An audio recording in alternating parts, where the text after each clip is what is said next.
Bienvenidos a Tres Respuestas, un espacio de opinión, de conversación y de propuestas. Nuestro invitado de hoy es un gran amigo, un líder regional, un hombre exitoso en el mundo de los negocios, exitoso en el mundo de la política, presidente del Ecuador, también hoy un gran filántropo dedicado a la formación de líderes jóvenes en la participación política, una persona con gran sentido de la historia, de la academia y por supuesto un defensor a ultranza de la democracia. Guillermo Lasso, expresidente del Ecuador. Gracias por estar en Colombia, gracias por estar acá en la Fundación Innovación para el Desarrollo y de nuevo, gracias por esa amistad siempre cercana conmigo, pero sobre todo con Colombia, Guillermo. Muchas gracias, Iván. Para mí realmente es un motivo de alegría, de ilusión, estar aquí estos 2 días participando primero en este programa contigo que lo he seguido cada quincena y luego en la inauguración de la Fundación de Investigación para el Desarrollo. Siempre venir a Colombia es un motivo muy grato. He venido muchas veces tanto en el campo privado como en el público y disfruto de su gente, disfruto de su cocina y disfruto también de la buena vista de Bogotá. Pues es un honor realmente tenerte acá en Colombia, presidente, y yo quisiera, como esto es una conversación de amigos, una conversación relajada, muchas personas nos escuchan y ha visto a Guillermo Lasso, el presidente, ha visto a Guillermo Lasso, el banquero, pero yo quiero hablar primero de Guillermo Lasso, la persona. Encantado. ¿Cómo te defines? Y cuéntanos un poquito de tu historia de vida, que además es una historia bastante motivante y no puedo dejar de preguntarte, por supuesto, por tus padres, pero muy especialmente de esa relación tan cercana que tuviste con tu papá, que me la contaste alguna vez en Guayaquil y de cómo él influenció tanto los principios que han guiado tu evolución en la vida. Así es, Iván. Mira, yo nací en una familia de clase media pobre. Mi padre quiteño y mi madre de la provincia de Manabí. Ellos se casaron por el año 1930 del siglo pasado y tuvieron 11 hijos.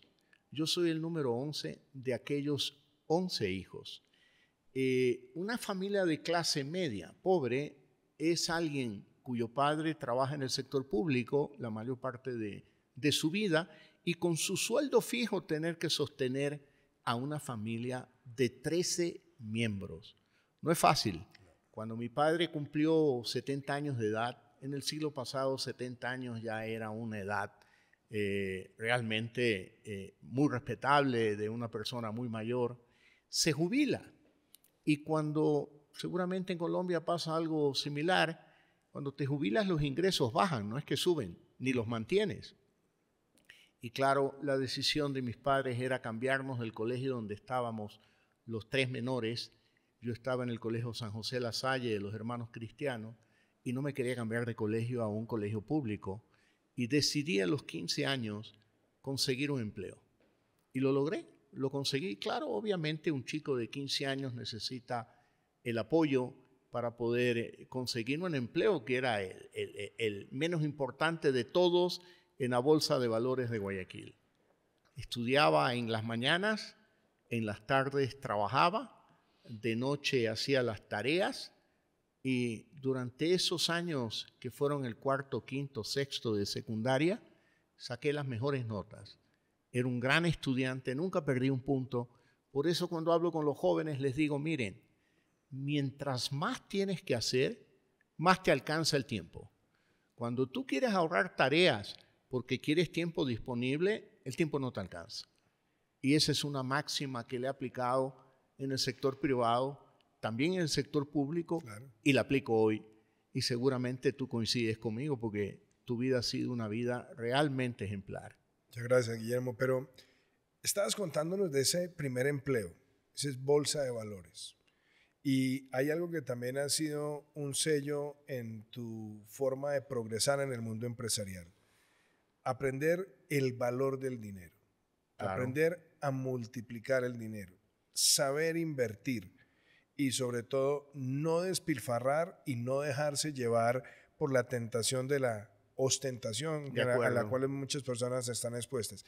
Ese joven Guillermo Lazo que tiene ese empleo, ¿ahí empiezan a hacer ese sentido de querer ser banquero o cómo empieza ese proceso? No, sí, yo quería ser banquero desde niño y jugaba en la mesa de comedor de la casa de mis padres, que obviamente 13 era una mesa casi de ping-pong, y ahí jugaban ping-pong mis hermanos mayores, y yo jugaba a ser banquero y desempeñaba el rol de gerente general, de la secretaria, del jefe de operaciones, de cliente, y ese era un poco mi juego. Era un juego inocente, no era algo premeditado, pero sí el valor del dinero. Ganar dinero puede dañar a una persona o puede realmente fortalecerla a lo largo de su vida. Te voy a contar un pequeño detalle. Yo cobraba mi sueldo en efectivo y claro, la moneda era el sucre en aquella época y yo pedía fajos de 5 sucres para ver exactamente lo que significaba mi esfuerzo de trabajo de un mes. Pagaba la pensión e invitaba a mi padre al cine. Eso era un gran orgullo para mí, invitarlo al cine, invitarle un sándwich en el intermedio, porque era el cine de 2 películas, no sé cómo era en Bogotá, pero en Ecuador eran 2 películas con intermedio, y sentía mucha satisfacción. Yo te voy a contar que yo me planteé algunos desafíos desde pequeño. Primero, no quería depender de mis hermanos mayores. Tenía 10 encima mío. Por lo tanto, quería tener una vida propia, ¿no? Lo segundo, quería dejar de ser pobre. Estaba absolutamente consciente de que debía luchar para dejar de ser pobre. Luego quería ser emprendedor, mi tercer desafío, porque quería ser autónomo, no empleado. Y desde los 20 años emprendí en el sector inmobiliario, en acuacultura, rehabilitaba empresas de clientes que no pagaban al banco, me hacía cargo de la empresa, luego la vendía. Después tuve el desafío de ser banquero. Quería ser banquero. Y junto con mi cuñado Danilo Carrera, casado con mi hermana mayor, y mi hermano Carlos, compramos un banco que en el año 1984, Banco Guayaquil, era un banco perfectamente quebrado por los 4 costados. Pero era mi cuento del que vivir. Y durante 40 años hemos logrado sacarlo adelante y con orgullo digo, es el mejor banco del Ecuador. Y hoy su presidente es mi hijo mayor, Guillermo Enrique. Luego me planteé ser político, un hombre público. Fui gobernador del Guayas, me hice cargo de un proyecto de regeneración del terminal terrestre de Guayaquil, fui ministro de Economía en el gobierno de Yamil Maguad, y bueno, tenía inquietudes, fui vocal de la Junta Monetaria, que es el directorio del Banco Central. Ya cambió luego la Constitución y prohibieron a los banqueros estar en el directorio. Y después, cuando entré en la vida pública, empecé a conocer la vida del Estado y la política ecuatoriana. Y dije, yo quiero ser presidente. Mucha gente lo tomaba a broma y decía, ¿quién va a votar por un banquero? ¿Quién va a votar por un católico conservador? ¿Quién va a votar por un aniñado? ¿Quién va a votar por un niño rico?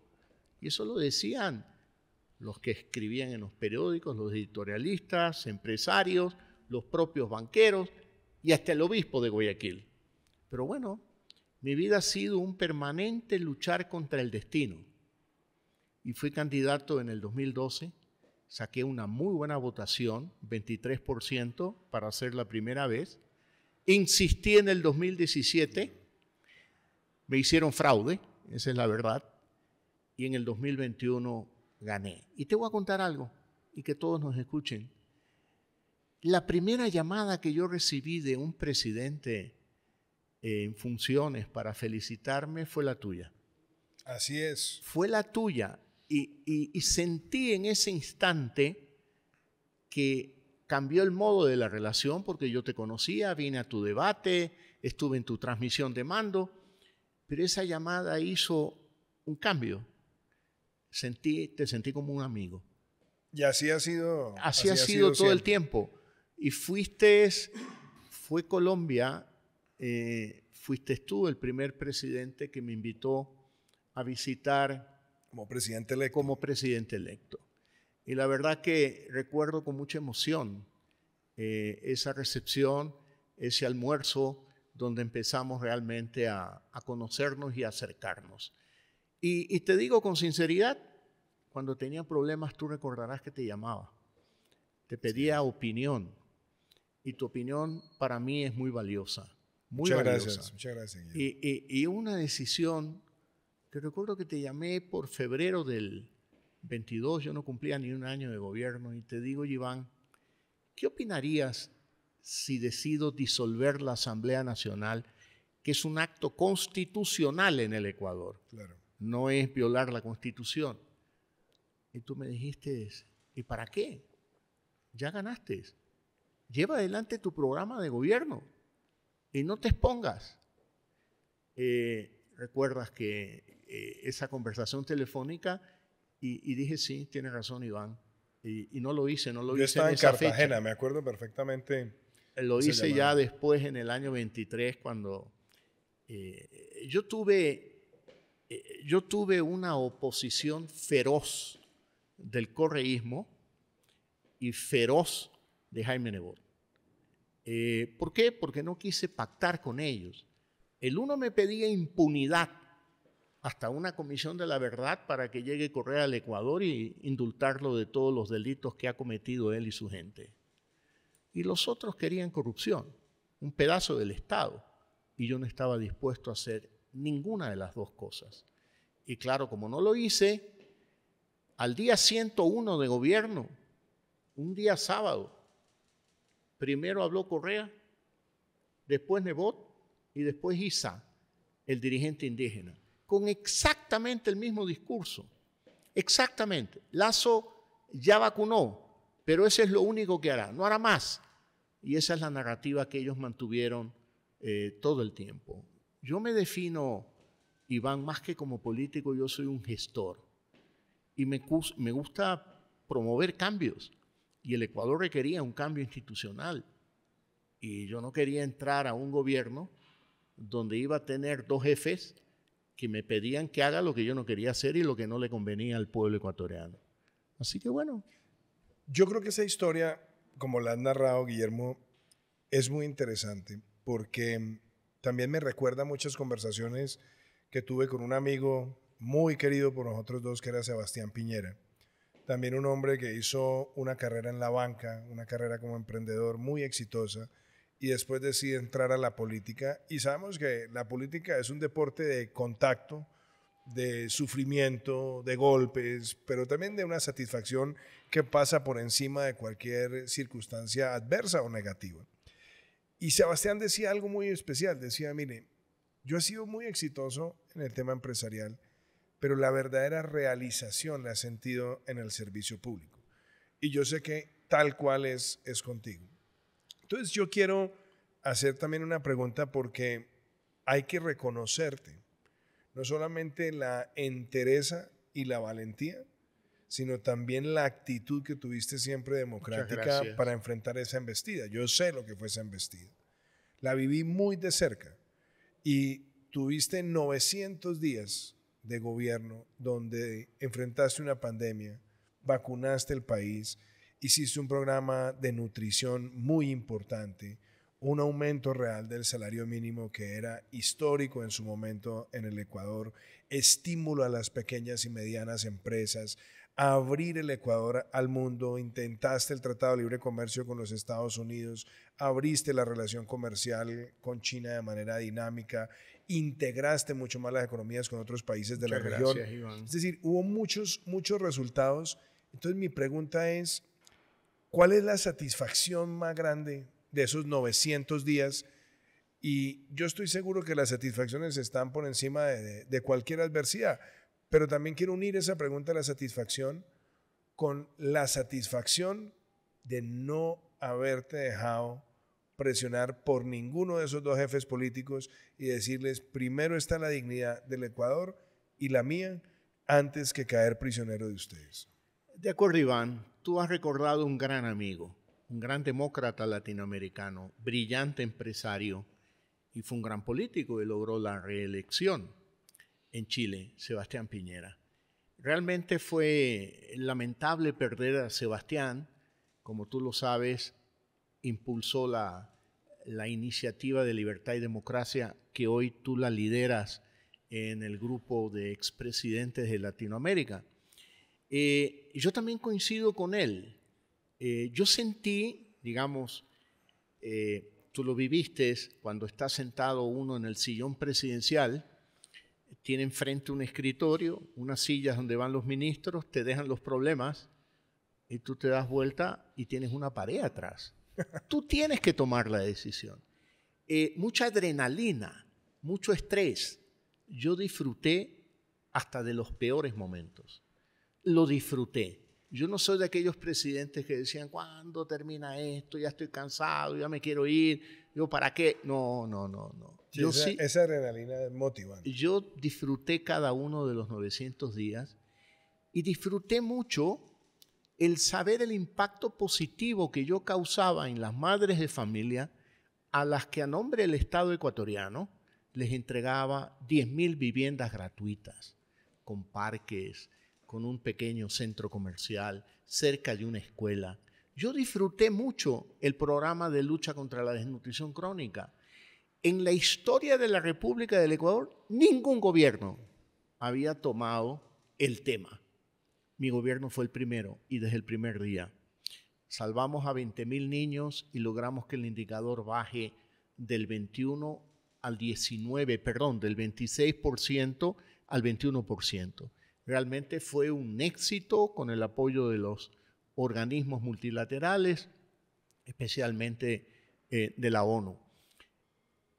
Te voy a recordar algo, que tú fuiste el primero que me lo habló en aquella visita como presidente electo. Sacaste el mapa y me dijiste, este corredor marino tenemos que impulsarlo nosotros, naciendo en Costa Rica, Panamá, Colombia y Ecuador. Y llevé a cabo el más grande canje de deuda por conservación en la historia de la humanidad, al haber incrementado la reserva marina de Galápagos en más de 60.000 kilómetros cuadrados. Pero esa idea, la primera vez que la oí, fue en tu escritorio cuando te visité como presidente electo. Y recuerdas que en Glasgow hicimos un evento los 4 presidentes. Allá lo anunciamos. Allá lo anunciamos. Y tuve el honor de que me acompañaras a la firma del decreto en Galápagos. Con el presidente Clinton. Con el presidente con Silvia Clinton. Earle. Sí. Y aquí hay algo interesante, ¿no?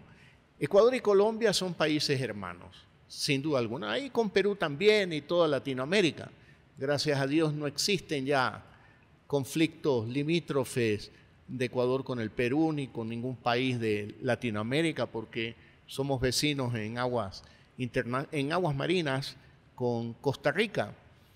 Pero lo que yo sentí contigo fue una relación de hermandad de 2 presidentes que teníamos la confianza de hablarnos con claridad. Claro que me apenó cuando ya terminó tu periodo. Y bueno, la obligación de un presidente, tú lo sabes bien, es llevarse bien. Como tiene que ser. Con todos los presidentes. Y obviamente inicié una conversación con el presidente Petro, a quien respeto, pero que nunca fue la cercanía que tuve contigo, pero la cercanía siempre con Colombia y con los colombianos. Guillermo, hablemos un poquito también de un tema que es fundamental y es la protección de la democracia, los riesgos del populismo, de la demagogia. Y yo he dicho en múltiples ocasiones que hay que tener mucho cuidado con lo que representa el Foro de Sao Paulo, el Grupo de Puebla, porque ellos llegan a atornillarse, a quedarse, a capturar las instituciones. Y hay matices, está la experiencia chavista, madurista, está el caso de Ortega, pero también está el tenebroso caso de lo que ha sido el correísmo en el Ecuador. Y lo enfrentaste desde la oposición por más de una década y muchas personas no conocen lo que significó ese tiempo para el Ecuador y el riesgo inminente que esto representó para la democracia. No sé si podrían de pronto contar ese reto y por qué hay que evitar que esto siga proliferándose en otros países de América Latina. Bueno, primero hagamos una mirada un poco más amplia de Latinoamérica y luego llego a la experiencia que viví en Ecuador. Yo creo que hoy el debate no es un debate ideológico entre izquierda, derecha. No, yo creo que el debate es entre aquellos populistas totalitarios que están todos agrupados en ese grupo de Puebla y la democracia, a la que personas como tú y como yo defendemos sin ninguna condición. Tenemos que defender la democracia, y democracia significa respetar el Estado de Derecho, respetar las libertades individuales, respetar la libertad de expresión que fue vulnerada en el gobierno de Correa y que en mi gobierno me di el lujo de tirarla, la ley de Correa, al tacho de basura de la historia y restablecer la libertad de expresión en el Ecuador. Yo creo que América Latina tiene un desafío, pero también tiene grandes líderes como tú. Y lo digo porque tú sabes que estás trabajando en la iniciativa de Libertad y Democracia y en otras iniciativas más, porque te sigo a diario en las redes sociales. Hay líderes como tú a los que queremos apoyar y respaldar, cual soldado que se alinea con su general. Muchas gracias. Y dice, aquí estoy. Ya tuvimos el evento de Santo Domingo, que fue muy exitoso en República Dominicana. Este propio programa, claro, vengo por tu invitación, pero también vengo porque es un pequeño grano de arena donde tú y yo podemos aportar a esa lucha en defensa de la democracia y de los ideales de libertad, de respeto a la libertad individual que quieren violar los totalitarios y populistas. Aquí estamos los dos conversando, nos identificamos, y luego también mañana, que tendré el gusto de estar en la inauguración de tu fundación, me parece que es un evento fundamental que contribuye a este objetivo. La democracia no está abandonada en América Latina. Nosotros, tú y yo, junto con más de 20 expresidentes, levantamos la bandera de la libertad y sin ninguna condición queremos defenderla.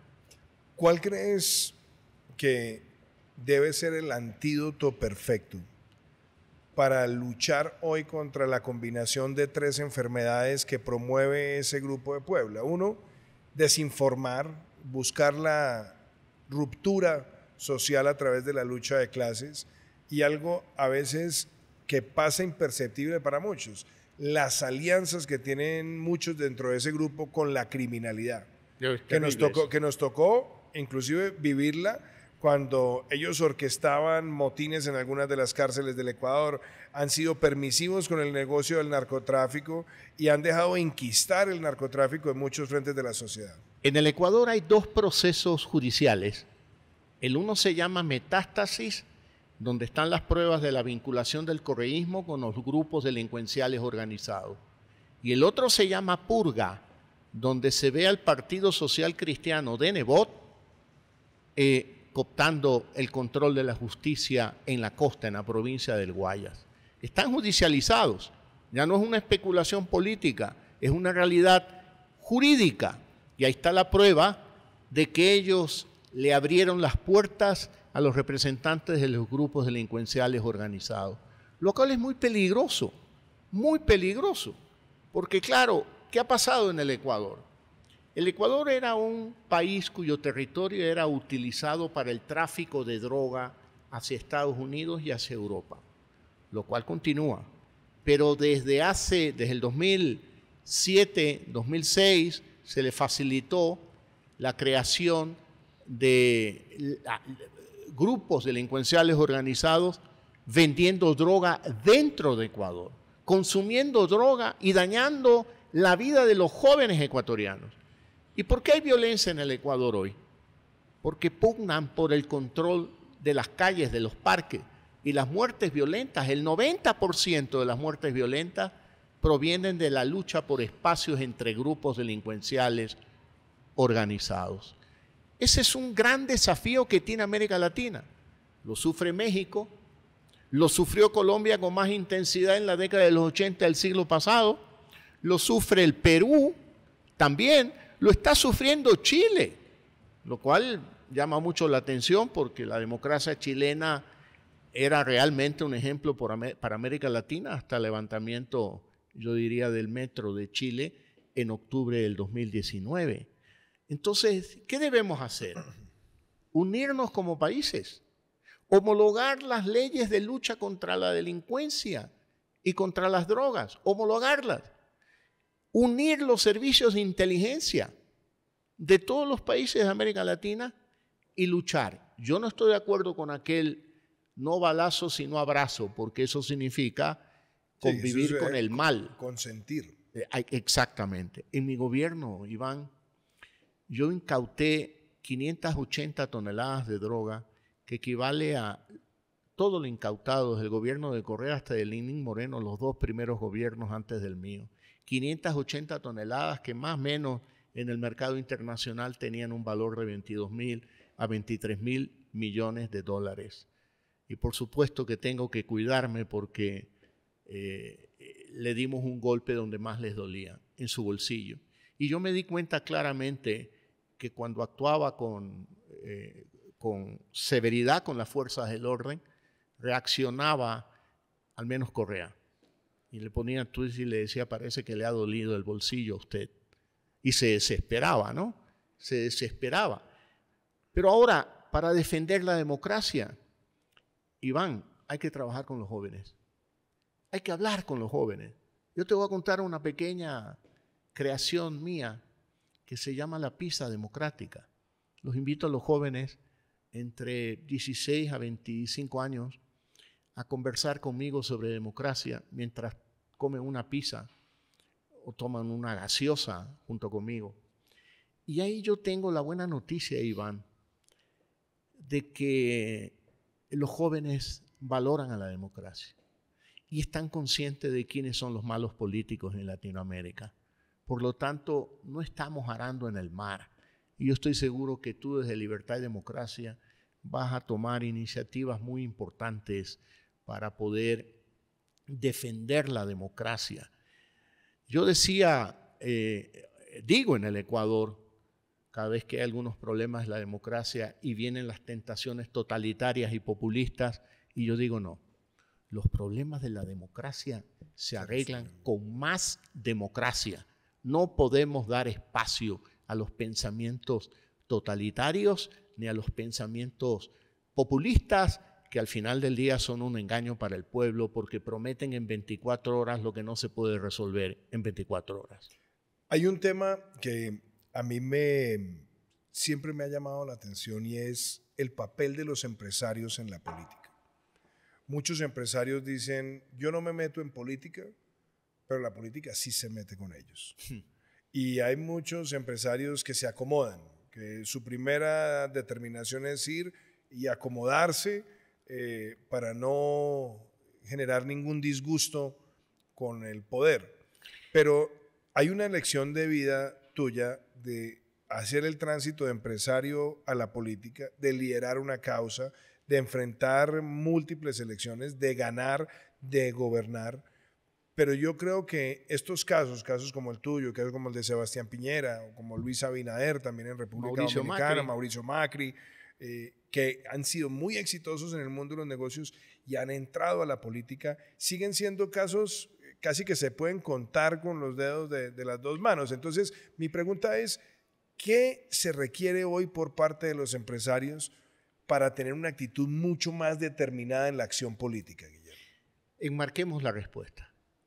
La labor de un empresario es emprender, desarrollar proyectos legítimamente que le generen utilidades, eso es legítimo, y a través del proceso de emprendimiento generar empleo y, en mi opinión, hacer la más grande contribución a la sociedad latinoamericana. Crear empleo, crear oportunidades para que un padre de familia pobre o un padre de familia como fue el mío, de clase media pobre, tenga una oportunidad de empleo y pueda sostener a una familia, educarla, cuidar de su salud, poder celebrar el cumpleaños de sus hijos, comprar un regalito en Navidad para los hijos. Yo creo que la labor social del empresario es muy importante, pero no es una labor social donde da dádivas. No, en el proceso de emprendimiento donde su objetivo es ganar dinero, prosperar, crear un patrimonio, crear más empresas, generar empleo, Ese es el principal objetivo de un empresario. Ahora, hay muy buenos en Colombia y en Ecuador. La gran mayoría, diría yo, son muy, muy buenos. Y hay escasas excepciones de aquellos que quieren estar lejos del Estado, pero cerca de los gobiernos. ¿Qué quiero decir con esto? No pagar impuestos, recibir favores y, claro, no aparecer. Los totalitarios, como ellos no respetan la Constitución, no respetan la ley y creen que el dinero público es de su propiedad, entonces, claro, hay muchos empresarios oportunistas que dicen, no, a mí me gusta ese modelo porque en 24 horas violan la ley y me dan lo que yo quiero, sin pensar en el bien común. Entonces, yo diría que esa gran labor de los empresarios es su objetivo y creo yo que está bien que no intervengan en política, pero...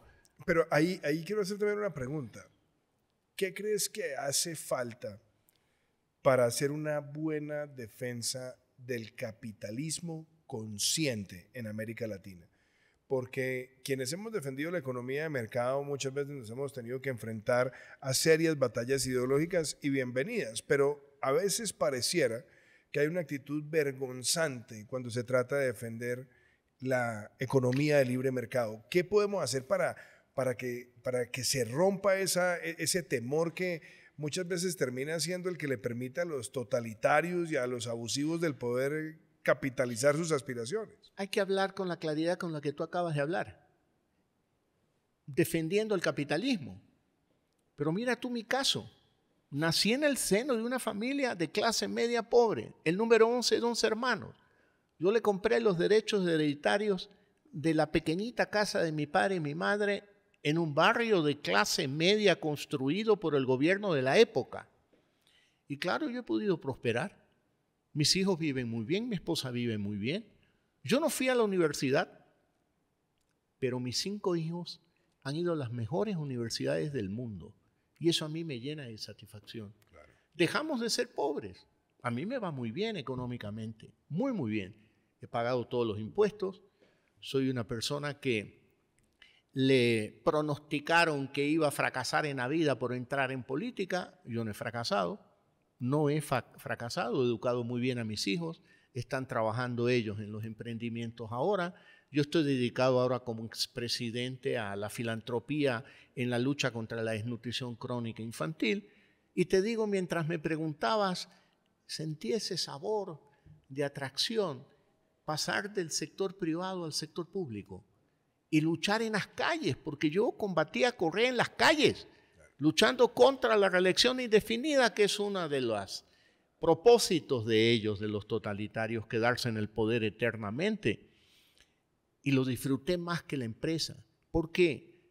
Porque en la política tú logras un mayor impacto en la sociedad. Yo como empresario impulsaba un centro técnico laboral, Montepiedra, en Guayaquil, ahí está, es un ejemplo. Pero como presidente pude impulsar políticas públicas para que aquellos chamberos, no sé cómo se diga en Colombia, aquellos que recogen la basura en la madrugada, la mayoría mujeres, 90%, 10% hombres, pobres, realmente pobres, pues bueno, yo como presidente de la República creé un programa de formación técnico-laboral que los convirtió en recicladores de base y en gestores ambientales, que esos son, porque ellos recogen la basura, ellos clasifican la basura, lo que es plástico en un lado, que es reciclable, lo que no en otro lado. Hay una gran contribución y yo me siento orgulloso que como presidente de la República los visibilicé. Les di capacitación y hoy tienen un título obviamente de instrucción media, que es recicladores de base. Entonces se logran unos impactos muy grandes. La lucha contra la desnutrición crónica infantil, el haber reducido 3,5 puntos porcentuales es haber salvado a 20,000 niños. Y eso me hace feliz, me hace muy feliz. Quiero conectar eso con Guillermo Lazo hoy y quiero unir esa causa filantrópica de la lucha contra la desnutrición crónica con quizás la persona más importante en tu vida, María Lourdes, porque tal como ha sido María Juliana conmigo, yo sé la importancia que ha tenido María Lourdes siempre a tu lado y sé que juntos ven esta causa con una motivación tremenda. Cuéntanos un poquito de cómo va ese trabajo filantrópico, qué metas tienes y también cómo podemos multiplicar ese tipo de ejercicios en otros países de América Latina. Mira, Iván, hasta el 23 de mayo del 2021, un día antes de que yo tome posesión, en el Ecuador no se hablaba del tema de la desnutrición infantil. Y teníamos un indicador, para ser exacto, de 23,6%. Ese era el indicador. Y no se hablaba. Logramos una reducción en 2 años y medio de gobierno, 900 días, de 3,5 puntos porcentuales. Lo dejamos en 20,1 punto porcentual. Pero ¿sabes lo que más hemos ganado? Que hoy se debate el tema en la sociedad ecuatoriana. Se lo discute. Acabo de ver con mucha alegría que el alcalde de Guayaquil, que es del correísmo, pero es un buen alcalde, también hay excepciones, el alcalde de Guayaquil, con su consejo, han adoptado una ordenanza municipal poniendo la lucha contra la desnutrición crónica infantil como una de las principales causas de su gestión. Igual lo han hecho otros municipios en la Sierra Central. Y veo que algunos políticos en la campaña del Ecuador hoy están hablando del tema. Y esa es una gran victoria, Iván. Eso es una gran victoria porque eso quiere decir que el programa que nosotros dejamos institucionalizado le van a dar continuidad a los futuros gobiernos y se va a expandir más en los municipios. Mi objetivo, el Ecuador tiene 221 municipios. Voy a visitar a los 221 alcaldes. No me importa que ellos piensen distinto a mí ideológicamente. Yo creo que la causa de los niños nos preocupa a todos. Y lo que ha hecho el municipio de Guayaquil, aspiro que lo hagan los 221 municipios, porque la desnutrición crónica infantil es multicausal. Una de las principales causas es la falta de agua potable y alcantarillado. El Ecuador, yo dejé ese programa con 2.000 millones a lo largo de 10 años, puede corregir el problema del agua potable y alcantarillado y contribuir en mucho a la lucha contra la desnutrición crónica. Mi tarea hoy es crear conciencia, seguir los indicadores, tener información, viajar al exterior para conocer las mejores prácticas como en Chile. En Chile el programa lo inició Salvador Allende y Augusto Pinochet dijo no, eso lo mantenemos. ¿Qué indicador tiene Chile? 1,3%, porque han sido resilientes, porque han mantenido el programa independiente de toda la ideología política. Y eso es lo que yo quiero para Ecuador. Aquí en Colombia hicimos un trabajo muy similar en su momento en el gobierno. María Juliana también se involucró mucho y hemos traído ese tema también al trabajo de nuestra fundación de Innovar para el Desarrollo. Y creamos acá también una conversación que le llamamos Tecnología para la Nutrición. Qué bien. Que es de alguna manera alineado con esta campaña internacional que se llama... Debemos compartir experiencias. Claro, a nivel internacional lo han llamado Innovation for Nutrition. Qué bueno. Y hay 2 temas ahí que son muy importantes. Uno, también de nuevo, el papel del sector privado en esta causa de promover mejores herramientas para vencer la desnutrición. Y algo muy importante, Guillermo, el acceso de los niños de los hogares más apartados y más vulnerables a esos micronutrientes que son fundamentales para el desarrollo de su corteza prefrontal del cerebro. Y eso implica también un reto enorme, el acceso al hierro, que es fundamental también en la formación cerebral. Y sabemos que en muchos de nuestros países hay un déficit de acceso a proteínas de las familias más vulnerables. ¿Has visto en el sector privado un aliado importante? ¿Está trabajando contigo en este esfuerzo?